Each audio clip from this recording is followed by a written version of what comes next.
So we're going to pretend this is a game and just go. All right. Can we just start? If you'll introduce yourself and where you're from. I'm John Bella. I live in Weeki Wachee, Florida. Awesome. And who are you here with today? I'm caddying for Sophia Howard. How's that going? It's phenomenal to see her play and progress as we keep on going down the field. Absolutely. And you have some knowledge of the game, she was saying, but she said she sometimes vetoes. How's that dynamic? Yeah, I mean, it's a tough balance, like I'm pretty much winging it with her, never playing with her before. And, I wrote down a bunch of notes playing our practice rounds and brought her up some clubs, and the clubs and her game is just drastically improved. And we mesh well together. And we just have a great time. And that's what golf is all about.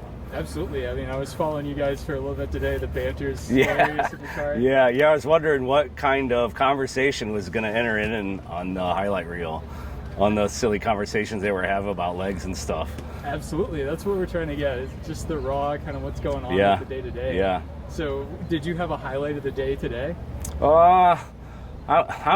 I'm going to say like all of it was today, or like when me and her were joking, when I think you were filming us talking about when she tripped to try to get in the cart, and I was, kidding with her, it must be tough to walk with two legs. I think, that was a really funny moment for both of us in the cart, and I think you were able to capture that on camera, and I think I saw you laughing back there too about us bantering back and forth about, tripping in the cart. Absolutely. So what's your experience with golf? I started playing disabled golf or adaptive golf maybe late 2017. Really dove into it, the U.S. Disabled Open in 2018, and that just exploded. And then I play all over the world, and then we come to this event, and this is by far top notch. What's it like coming in from these other tournaments, coming into Pinehurst and being here for the first inaugural event? Oh, it's phenomenal. I mean, it's there's no words.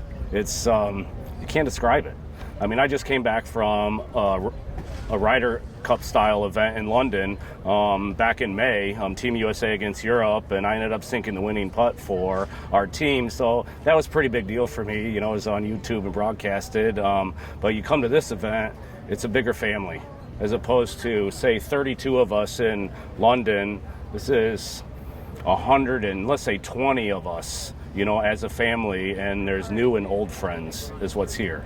Absolutely. And speaking of friends and family, like who's your biggest supporter when you do this sport? Personally, I mean, my friends and family, they're pretty big supporters with having to deal with me out of town all the time, doing this stuff. And Callaway's got behind me really big and helped me out and, really stepped up my game. Absolutely. It's so meaningful to have people that support you and all of that. And I could feel the energy today just going through, talking to everybody and seeing people interacting on the green and such. What do you see as the future of adaptive golf, and how is this kind of the first step towards that?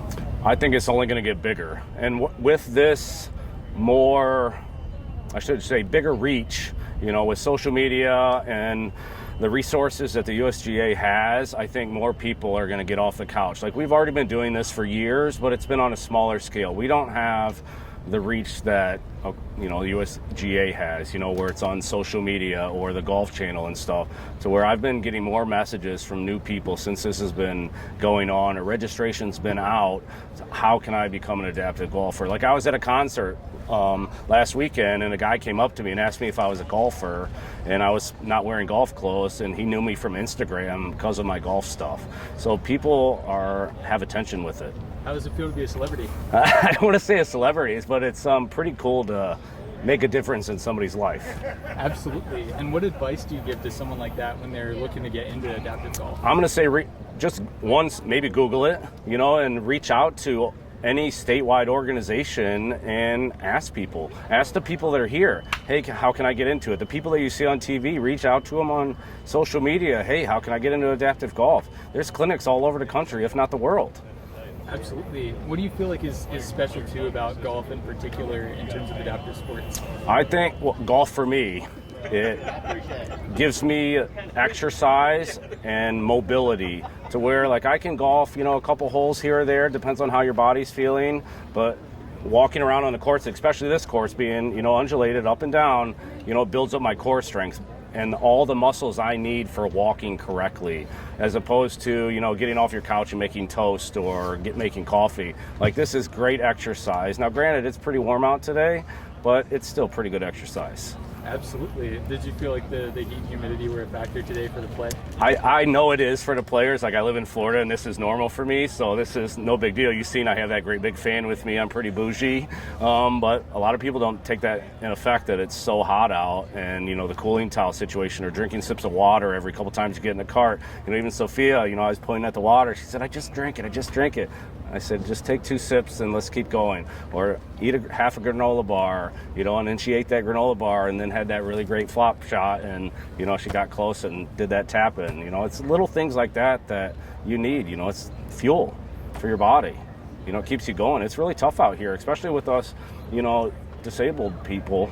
You know, we burn more calories walking around. Like me being an above knee amputee, I burn 65% more energy than you walking around. You know, maybe not with your camera, but, you know, like I burn that much more energy than you do just zooming around. And then you have multiple people with missing limbs and this and that, and it's even more. It's where you throw in the heat and the humidity in a factor, and it's just spirals out of control from there. Absolutely. But everybody's doing it. Everybody's grinding it out.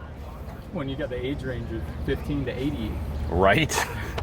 Right. It's a really big age range. It's not like 33. Absolutely. So is there anything else that you would want someone who's not familiar with adaptive golf to know about the sport? Try it. Absolutely try it. Awesome. Thank you so much. It's been a pleasure filming you.